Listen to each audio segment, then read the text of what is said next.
कि अयोध्या में हमारे कांग्रेस के नेता और हमारे लोग नहीं जाते। हम लोग पहले भी आए, मकर संक्रांति के दिन स्नान भी किया और भगवान का दर्शन भी किया, रामलला का, हनुमानगढ़ी का, हनुमान जी का आशीर्वाद लिया। और आज शरद पूर्णिमा के दिन भी आज आए हैं, शुभ दिन, कि आज हम लोगों ने यहाँ भगवान का दर्शन किया, राम का।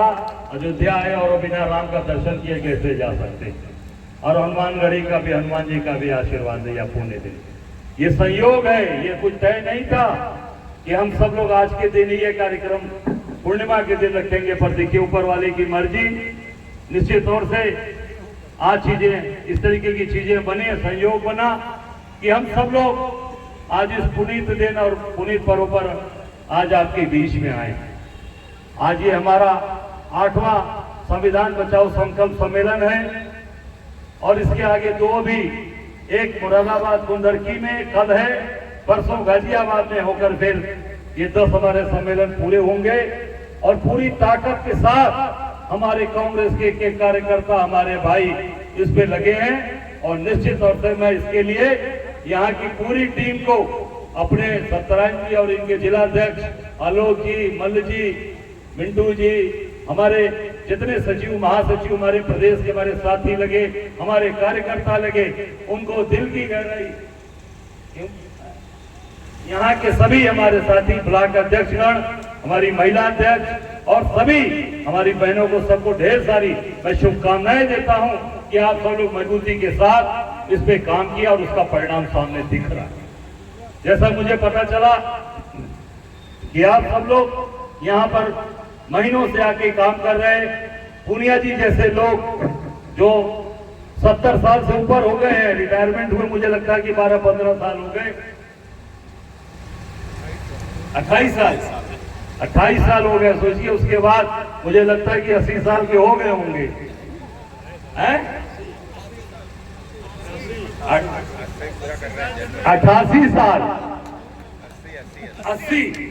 80 साल के हो के आप सोच रहे हैं कि देखिए आज महीनों से 2 बार यहाँ आ चुके हैं और कितनी मेहनत करते हैं। मुझे मालूम है कि रोज बाराबंकी का टूर इनका लगा रहता है। बेटा सांसद जरूर है, पर वो सारा काम पिताजी करते हैं। तो ये समझ सकते हैं कि कितनी ऊर्जा और कितना पावर है अपने कांग्रेस के लोगों में। हम सब लोग इनसे सीख लेकर इस पे काम करें और आगे कांग्रेस को मजबूत करिए। और बिना कांग्रेस को मजबूत किए समाज के अंदर जो संविधान की बात चल रही है कि संविधान को कुचलने का काम, संविधान को बदलने का काम, इनके लोगों ने कहा था कि 400 दीजिए, हम संविधान को बदल देंगे, और उसी संविधान को कुचलने का काम हो रहा है। आपने देखा कुछ दिन पहले अयोध्या में एक बिटिया के साथ रेप हुआ था। उस रेप में शामिल कौन था? भाजपा के मंडल अध्यक्ष का बेटा शामिल था। जो राम जन्मभूमि में सफाई का काम करती थी बिटिया, उसके पिताजी भाजपा के मंडल अध्यक्ष थे ना। और उसमें किसी ने कुछ नहीं, प्रशासन ने कोई कार्रवाई, महीनों दबा के रखा।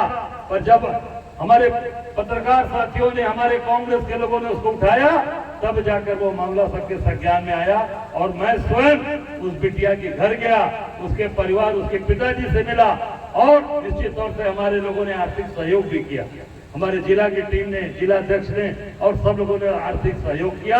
और कांग्रेस का एक कार्यकर्ता, कल की घटना लखनऊ में एक 13 साल की बेटी के साथ रेप किया गया, और वहीं मुख्यमंत्री के आवास के बगल में, आप सोच सकते हैं। और उस समय जब हम मिलने गए, मैं और प्रभारी जी, तो पूरा दरवाजा खींचकर बंद कर दिया गया।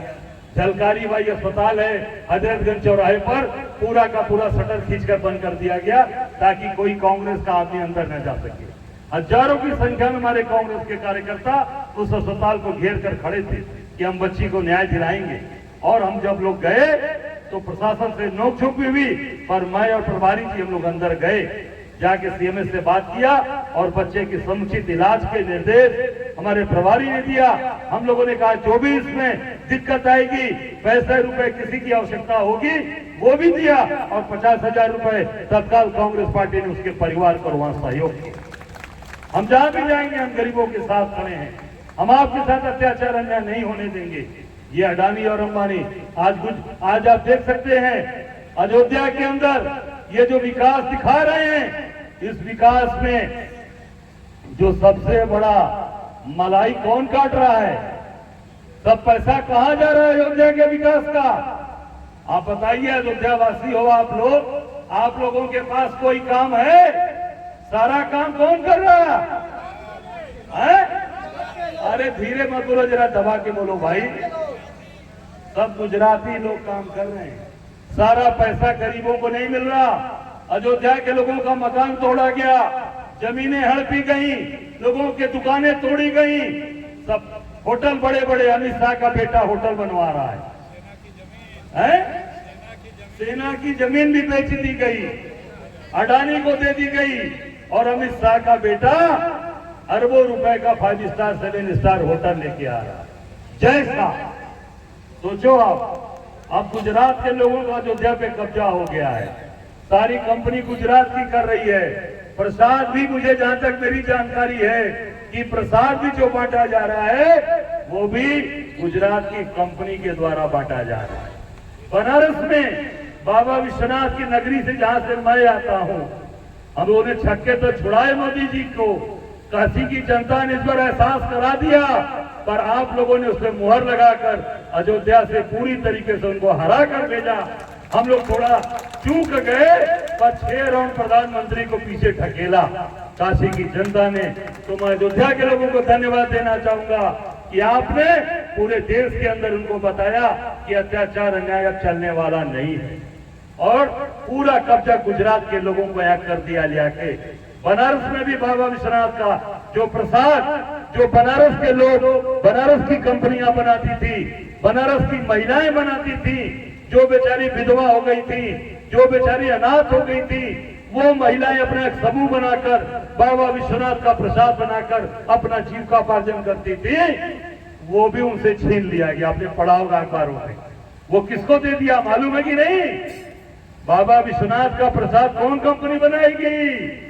गुजरात की अमूल कंपनी, अमूल जो गुजरात की है, उसको दे दिया कि बाबा का प्रसाद गुजरात की अमूल कंपनी बनाकर देगी, और गरीबों का वो हक और अधिकार काशी के लोगों का छीन लिया गया। आप सोच सकते हैं, सारा अधिकार धीरे धीरे धीरे सब गुजरात की कंपनी। अरे गांव में आपके नल जल की टंकी बनी है कि नहीं? कौन किया है नल जल का काम? कोई किया है? अयोध्या का, फैजाबाद का मुझे बताना। सारा काम कौन कर रहा है? सब गुजरात की कंपनी कर रही है। और कोनो नाले में पानी आवत है? कोनो नल में पानी आ रहा है तो बताओ मुझे। सारे नल बेकार हैं, सूखे हैं। केवल करोड़ों करोड़ रुपया निकाल कर ये गुजरात की कंपनी ले जा रही है, जनता को बेवकूफ बना रहे हैं। सड़ी हुई रिलायंस की उसमें पाइप डाली जा रही है जो फट जा रही है। पूरा बनारस से लेके गाजियाबाद से, गाजीपुर से, अयोध्या से, फैजाबाद से, मथुरा से, काशी से, सब काम गुजरात जा रहा है। और हमारे लोग बेचारे वोट देकर, हमारे लोगों को बंटवारा कर कर, हमारे लोगों को हिंदू और मुसलमान करके, अमीर गरीब करके आप बांट दे रहे हो, और आप आगे अपने सत्ता संभालने में मस्त हो। सरकार बना लेनी है, सरकार बनाकर आपको प्रताड़ित करना है, आपको जेल में डालना है। हमारे कांग्रेस के कार्यकर्ताओं को जेल में डाल दिया। अभी आपको बताना चाहूंगा, कुछ दिन पहले हमारे जिला अध्यक्ष को इन्होंने जेल में बंद किया था, अखिलेश यादव को। हम लोग इनके साथ खड़े हुए, इनकी जमानत भी बाहर आए। और अभी आज पश्चिम में हमारे जिला अध्यक्ष संभल के विजय शर्मा को फर्जी मुकदमे में गिरफ्तार करके जेल के अंदर बंद कर दिया गया। मैं चेतावनी देना चाहता हूं उत्तर प्रदेश की सरकार को कि तत्काल हमारे जिला अध्यक्ष संभल को छोड़े, नहीं तो उत्तर प्रदेश सरकार की हम लोग ईंटें हिला देंगे, चूल से चूल बजा देंगे। कांग्रेस का कार्यकर्ता पूरे उत्तर प्रदेश में सड़क पर उतरकर इसका विरोध करेगा। हमारे कार्यकर्ता हमारे जिला अध्यक्ष को जेल भेजोगे, हमारा एक एक साथी सड़क पर उतरकर इसका विरोध करेगा। क्यों? क्योंकि हम लड़ने के लिए आए हैं, संघर्ष करेंगे। हमें जेल जाने से हम नहीं घबराते, पर अत्याचार अन्याय के खिलाफ कांग्रेस का एक एक कार्यकर्ता सड़क पर उतरकर इस दमनकारी सरकार का, अत्याचारी सरकार का, हिटलरवादी सरकार का हम सड़क पर उतरकर विरोध करेंगे। हम पश्चिम में आज जा रहे हैं, अगर हमारे कार्यकर्ता हमारे जिला अध्यक्ष के को नहीं छोड़ा तो सड़कों पर आंदोलन होगा। हम सड़क पर आंदोलन करके जेल भरेंगे। ये हमारा एक एक साथी, हमारा एक एक कार्यकर्ता राहुल गांधी के अनुसार बब्बर शेर है और बब्बर शेर सड़क पर उतरेगा तो निश्चित तौर से गीदड़ मैदान छोड़कर भागेंगे। हम सब पूरी ताकत के साथ एक एक साथी लड़ने के लिए तैयार हैं। और ये गुजरात का जो कब्जा हो रहा है, इन गुजरातियों को भगाओ। आपने उत्तर प्रदेश में आपने जबरदस्त हमको समर्थन दिया लोकसभा में, इस विधानसभा में उपचुनाव में भी 10 की 10 सीटें ये इंडिया गठबंधन को मिले, कांग्रेस पार्टी को मिले। आप सब लोग उस पर ताकत लगाकर हमारा साथ दीजिए। हम आपको विश्वास दिलाते हैं अत्याचार अन्याय के खिलाफ। और इस गुजरात की कंपनी को समय आने दीजिए। ये जितने गुजराती गुजरात की कंपनी वाले हैं, ये मैदान छोड़कर अपना सारा काम, सारा यहाँ देखिएगा ऑफिस छोड़कर, मैदान छोड़कर भागेंगे। क्योंकि जो बुलडोजर ये गरीबों पर चलवा रहे हैं, जो आज अत्याचार कर रहे हैं, ये जो बड़ी बड़ी कंपनी बनाकर लूट रहे हैं, इनके खिलाफ भी हम उसी प्रकार से कार्रवाई करेंगे। ये आपको हम विश्वास दिलाते हैं। आप सबको हृदय की गहराई से शुभकामनाएं और पूरी ताकत के साथ आगे लग जाइए। इन्हीं बातों के साथ अपनी बात को समाप्त करता हूं। जय जय सिया राम।